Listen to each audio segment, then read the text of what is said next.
Hello everyone. In this video, I'll show you how I converted an old stereo tuner like this into a modern high-quality network streaming music player. What is a music streaming player, you might ask? Well, it's a device that allows you to play back digital audio files like MP3 and FLAC into your stereo system or powered speakers. Let me give you a quick demo. I've repurposed the tuner's front panel buttons, so these old memory preset buttons are now used to play a playlist. This button cycles through the song info,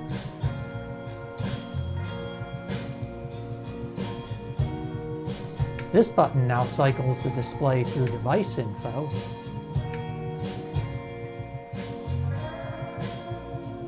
the tuning knob has been repurposed to jump to the previous or next track. My inspiration for this project was the beautiful high-resolution streaming devices from Sony, Cambridge Audio, and others, such as these. They are awesome units, but very expensive, and upon closer inspection, I felt that they could be replicated fairly easily using a Raspberry Pi, a nice DAC, which is short for digital to analog converter, and some open source software. Total cost around $150. Not too bad. But if you're an audiophile and gadget enthusiast like me, placing a Raspberry Pi in your stereo rack just doesn't cut it. I want a standard size component with buttons, LEDs, and a cool display. We could build a nice hi-fi case or buy a blank one, but that's also expensive and takes a lot of work to design.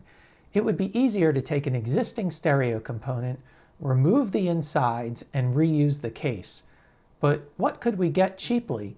Well, I submit to you that the lowly analog FM tuner of years past is the most cost-effective case for this project. Actually, for a number of projects. They're cheap, plentiful, and have a host of buttons and controls that we can reuse. I bought 3 of these undistinguished early 1990s FM tuners at Goodwill for about $10 each. These models are made to be used with a component audio system and don't even include a power supply. Unless you have the rest of the system and the proprietary connector, they're pretty useless today. And apparently people did not treat their tuners with much respect. These all have dents and scratches all over the place. To get the case ready for this project, I cleaned it up and removed all but one of the boards from the inside, since we won't need most of them anymore.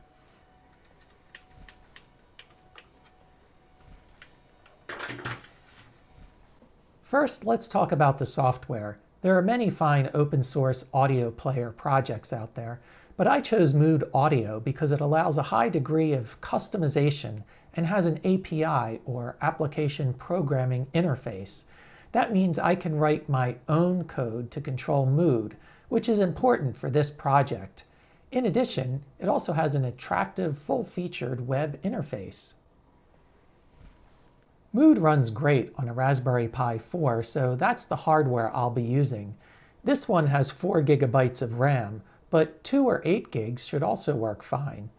To get audiophile quality digital audio out, I'm using the Hi-Fi Berry Digi2 Pro. It's not a DAC, although you could use one of those instead if you want analog audio out. It's simply a hat for the Pi that provides high-quality digital audio output. That way, you could connect it to an amplifier that already has a DAC like this one, or use an external DAC of your choice, from cheap to crazy expensive. To make this a truly great hack, I knew we would have to be able to access the front panel buttons and wire them into the Raspberry Pi's GPIO pins. Here's the original circuit board from the tuner that has the front panel buttons we want to connect to. We could try to solder wires to each button individually. However, I was able to find the schematic diagram for the tuner online, which shows that the switches are wired in a matrix. In a matrix setup, all the switches are connected together in a grid-like fashion.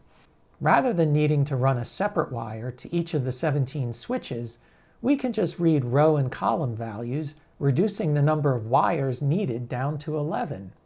In order to access these connections, I'll need to remove the original vacuum fluorescent display and the microcontroller underneath it. That's okay, since we don't need either of them. In fact, I found this alphanumeric LCD display at Adafruit that is almost a perfect size match for the original display. To test out the keypad, I temporarily wired the board up to a Pi 400.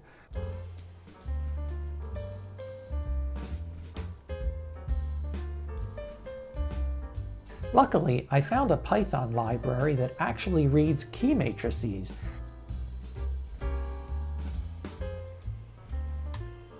And amazingly, it worked on the first try, and the Pi recognized every switch being pressed on the old tuner's control board.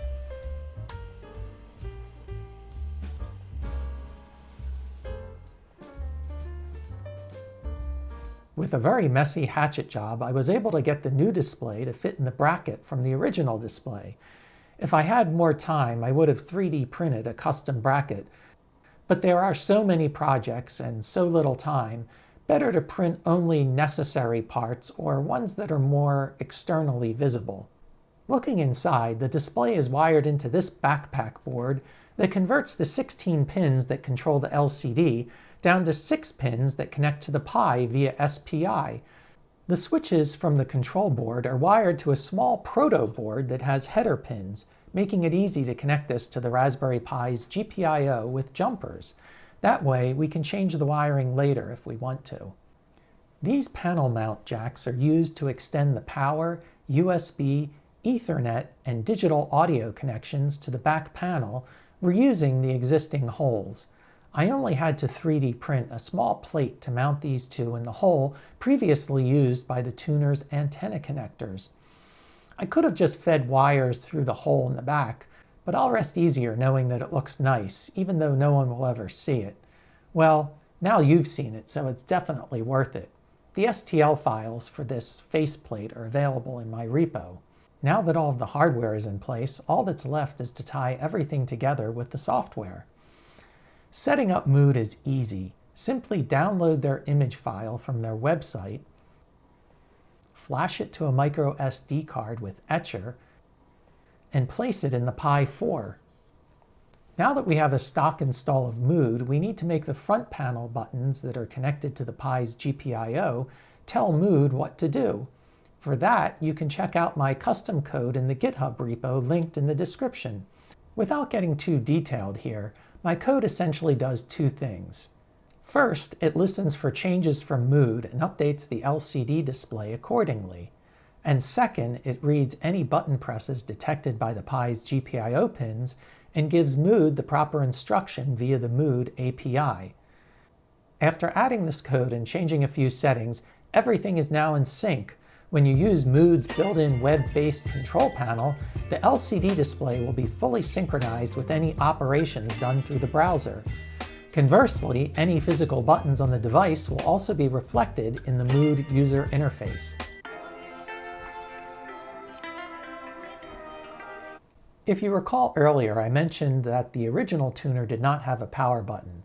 In order to make this unit more functional, I actually added a power button to it by combining the faceplate of one of the other similar tuners that did have a power button. However, I did have to change the switch from a latching type to a momentary type with some mechanical alterations. This new switch connects pin 3 of the Pi to ground, which causes the Pi to power up if it's off. In addition, I added this bicolor LED that glows red when powered off and turns green-ish when powered on. So there you have it, a high-quality standalone audio streamer that blends in with almost any stereo system and costs less than $150 in parts, almost a quarter the price of a device with similar functionality. You also get the satisfaction of enjoying a device that you built yourself.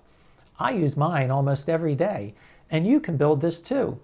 Check out my GitHub repo for build instructions and the code that I wrote to allow the buttons to control Mood. Even if you get a different tuner or build your own case, you can use my project as a starting point or template.